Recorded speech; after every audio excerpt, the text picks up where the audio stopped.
Já de volta e agora é hora de falarmos de café, de falarmos e tomarmos um café Riachuelo, né?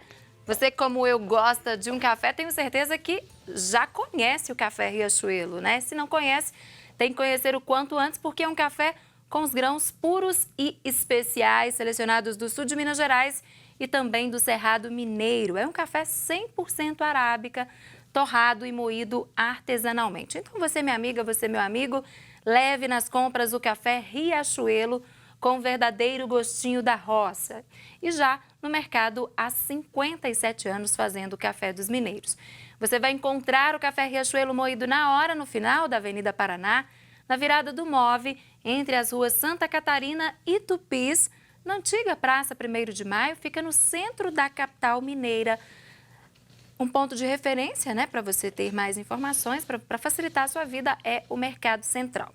Quer saber mais sobre o café Riachuelo? Então ligue, o telefone está aí na sua telinha, é o 3212-7993. Café Riachuelo é o ponto alto em café. Viver muitos anos, envelhecer, ficar idoso é uma dádiva, né?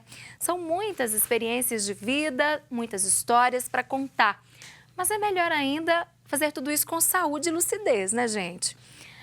Pesquisas apontam que o número de pessoas com 60 anos mais que triplicará nas Américas nas próximas 3 décadas, passando dos 8 milhões atuais para 27 até 30 milhões, pode chegar esse número, viu?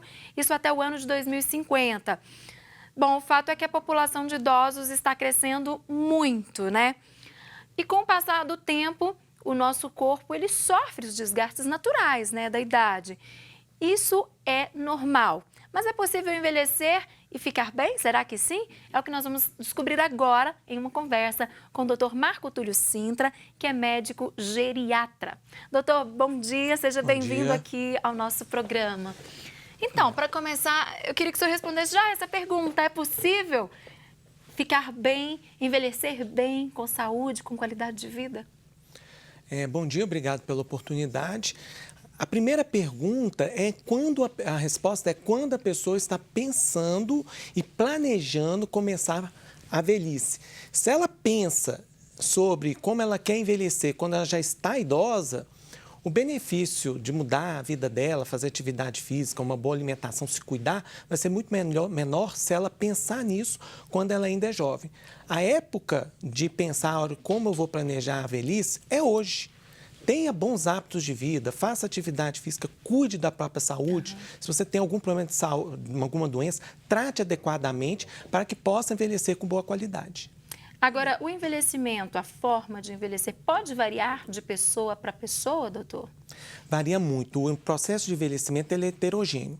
Tem pessoas que envelhecem muito bem. Você vê a pessoa ainda trabalhando, com 80 anos de idade ou até mais. Enquanto outras, na casa dos 60 anos, estão acamadas. Isso tem vários fatores que determinam isso. A genética, às vezes a pessoa não deu sorte, né, na herança genética dela. Os hábitos de vida ao longo da vida. E, além disso, fatores outros que são impossíveis de controlar, por exemplo, uma epidemia, algo assim que afete a saúde da pessoa. Mas, parcialmente, a pessoa tem condições de planejar como vai ser a velhice dela. E quanto antes começar isso, melhor. Quanto antes, melhor. Se as pessoas chegam aos 60, 70 anos com um estado físico bom, e esse estado físico vai refletir na saúde mental, na saúde do cérebro, da memória. Isso tudo vai fazer que ela envelheça melhor. Vou dar um exemplo. A doença de Alzheimer ela é parcialmente prevenível. Se a pessoa ao longo da vida cuidou de não ficar diabética, hipertensa, fez atividade física, tinha um círculo bom de amizades, tinha um nível de atividade intelectual mais alta, ela pode adiar um começo de Alzheimer programado geneticamente em muitos anos. Eu vejo dentro da mesma família pessoas com a mesma genética, às vezes diferença de mais de uma década entre que um e outro apareceu o Alzheimer. Mas a diferença era o que uma pessoa e a outra construiu ao longo da vida.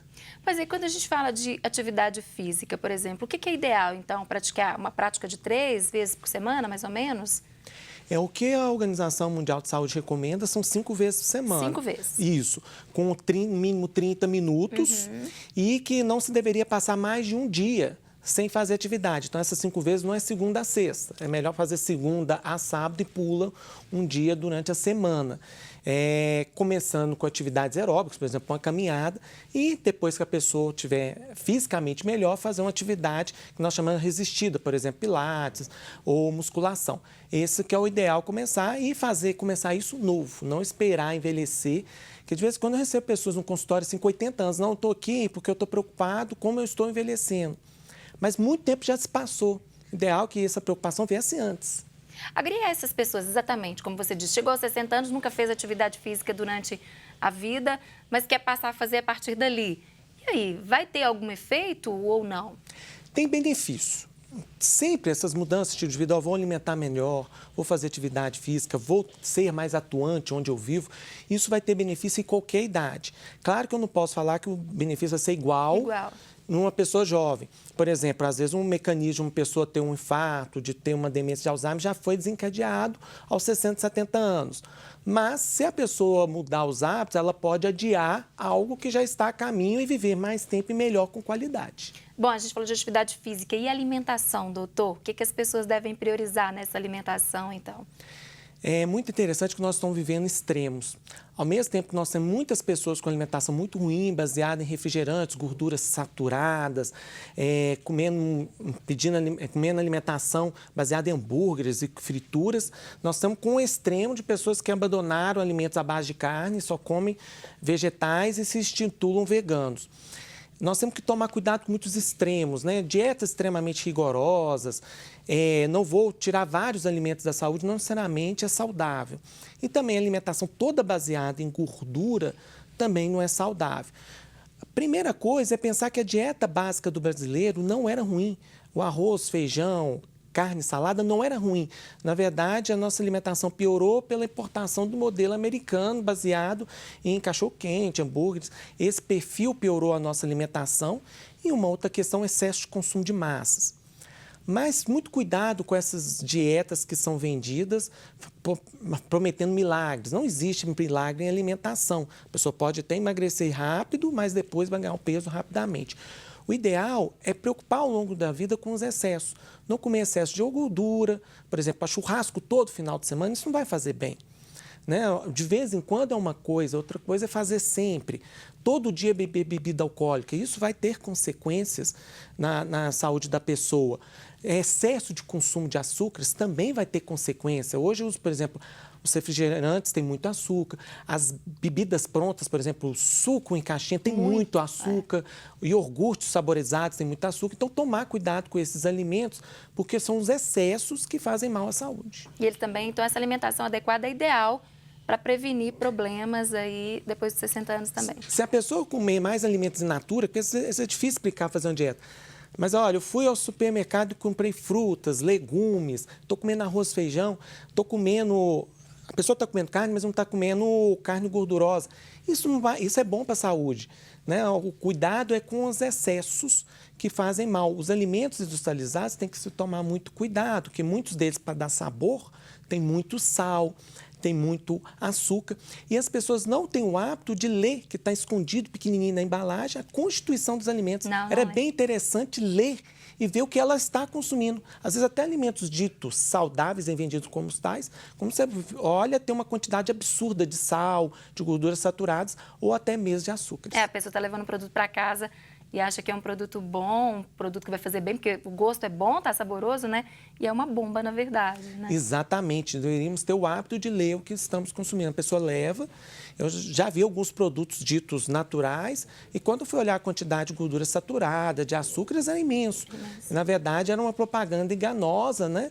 E a embalagem feita para a pessoa acreditar que está levando um produto saudável para casa. É importante olhar o que está se consumindo. Agora, doutor, e com a nossa saúde mental? Tem algo que a gente pode fazer também para prevenir algum problema lá depois dos 60?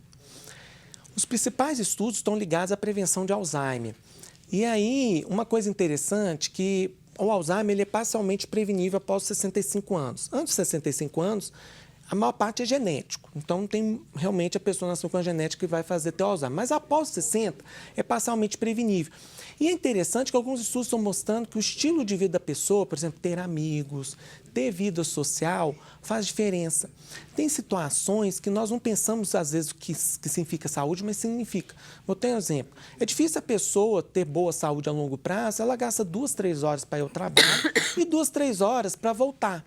Porque esse tempo tira a possibilidade de ter interação social, tira a possibilidade de ter uma alimentação tranquila e saudável e tira a possibilidade de ela fazer atividade física. Então, a saúde, não ter saúde tem envolto em várias questões. Então, se a pessoa tem ciclo de amizades, interage com as pessoas, ela foi muito atuante no meio dela, por exemplo, seja na comunidade, seja no trabalho, isso tudo faz diferença. E aí a atividade intelectual não é só leitura, eu li muito e conheço pessoa que leu muito e teve Alzheimer. Não, será que essa pessoa era transformadora, se ela interagia, ela fazia atividades sociais, no trabalho dela era uma pessoa não só que recebia ordens, mas ela era uma pessoa proativa e construía. Isso tudo é que cria, que chama-se reserva cognitiva, que nos protege contra a doença de Alzheimer. Então, quer dizer que temos que ficar atentos a essa questão também, não só a leitura, né, que a gente muitas vezes imagina. A leitura, mas também outras questões no trabalho, na sociedade, com os amigos. Isso faz diferença. Muitos me perguntam, não, eu estou fazendo palavra cruzada. Mas não muito comum até. Né? Muito comum, mas não é a palavra cruzada que vai fazer a pessoa não ter Alzheimer. Eu pergunto, você fez atividade física hoje?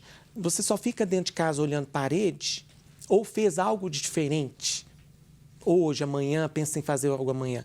É isso que faz a diferença. Não adianta ficar só fazendo palavra cruzada e acha que isso vai resolver.